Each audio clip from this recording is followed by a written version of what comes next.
Une contre-visite immobilière avec ses proches, est-ce que c'est une bonne ou une mauvaise idée? Réponse dans cette vidéo.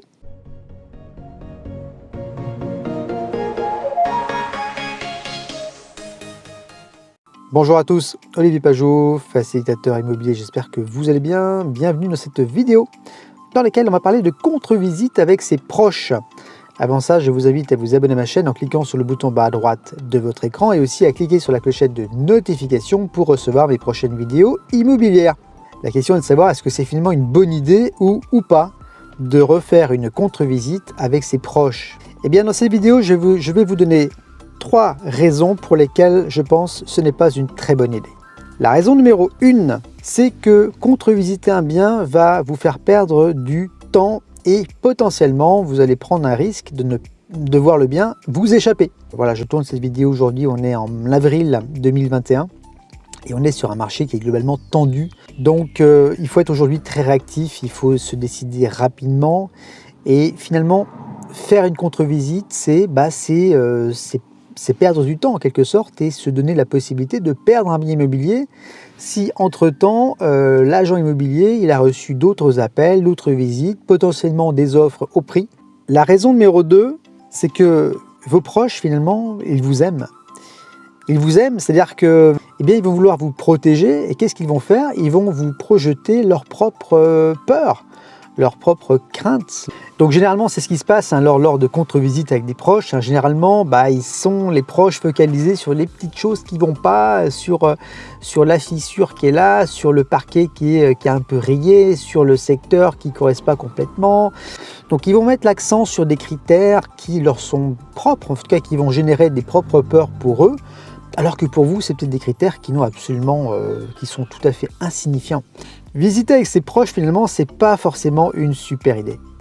La raison numéro 3, c'est que à un moment donné, il faut prendre ses responsabilités. Alors c'est vrai que quand on achète un bien immobilier, généralement, quand on est primo-accédant, on a 25, 30 ans, 35 ans et c'est le moment de prendre vos responsabilités.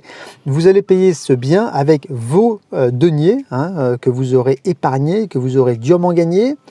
C'est le bien dans lequel vous allez habiter. Donc finalement, c'est vous qui devez prendre cette décision de savoir si vous achetez ou pas le bien immobilier. Alors, il peut y avoir une contre-visite, par exemple, si vous achetez un bien où il y a beaucoup de travaux, un bien à rafraîchir, à rénover, ou si c'est pour de l'investissement locatif, c'est tout à fait pertinent, effectivement, de venir avec un artisan, de revenir peut-être avec un deuxième ou un troisième pour avoir plusieurs devis. Mais lorsque vous achetez votre résidence principale, lorsqu'il n'y a aucun travaux à faire, lorsque vous êtes très clair sur le secteur, sur le prix du marché, etc., je pense qu'une seule visite s'impose. Du coup, je vais vous donner 4 conseils pour vos visites immobilières. Le premier conseil, votre visite doit être qualitative. Ça veut dire que vous allez passer le temps nécessaire. Vous allez passer 3/4 d'heure, voire 1 heure, en fonction du type de bien, ça peut être même plus que ça. Si c'est une belle villa, une belle maison, vous viendrez avec tous les décideurs. Et c'est à ce moment-là où il faut venir avec vos proches, avec vos amis, avec les personnes qui potentiellement peuvent donner leur point de vue. Et encore, deuxième conseil, au préalable, évidemment, vous aurez fait une étude de marché. C'est-à-dire que quand vous visitez un bien immobilier, vous savez exactement pourquoi vous allez le visiter.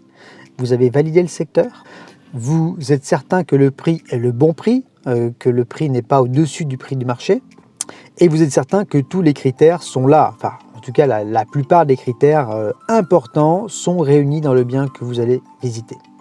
Conseil numéro 3, appropriez-vous le secteur. Ça veut dire qu'avant la première visite, vous venez sur le secteur en reconnaissance pour vous assurer que ce bien, il est dans le secteur que vous recherchez, que toutes les commodités sont là. Et ensuite, après les visites, vous revenez une nouvelle fois sur le secteur, à un autre moment de la journée, un autre jour, pour en quelque sorte valider le secteur une dernière fois. 4e conseil, posez des questions à des habitants du quartier, à des habitants de la copropriété dans laquelle vous allez acheter. Si possible, rencontrer le gardien, la gardienne, rencontrer des gens, qui mieux que les gens qui habitent le quartier ou le secteur ou la copropriété pourront vous renseigner sur sur la qualité de la copro, sur le voisinage, etc. Donc, allez voir peut-être même les agences immobilières qui sont autour du bien pour vous assurer que l'achat immobilier que vous faites est un bon achat. Donc vous l'aurez compris, je ne suis pas très fan de la contre-visite avec ses proches. Moi je pense qu'il faut faire qu'une seule visite, mais il faut absolument que cette visite par contre soit très qualitative et que vous preniez le temps nécessaire pour vous assurer que le bien que vous allez acheter corresponde parfaitement à vos critères. Je vous remercie en tout cas de vos commentaires et réactions par rapport à cette vidéo. Je vous invite encore une fois à vous abonner à ma chaîne en cliquant sur le bouton bas à droite de votre écran et aussi en cliquant sur la clochette de notification pour recevoir mes prochaines vidéos immobilières. Merci pour votre écoute et puis je vous dis à très vite dans une prochaine vidéo. Bye bye!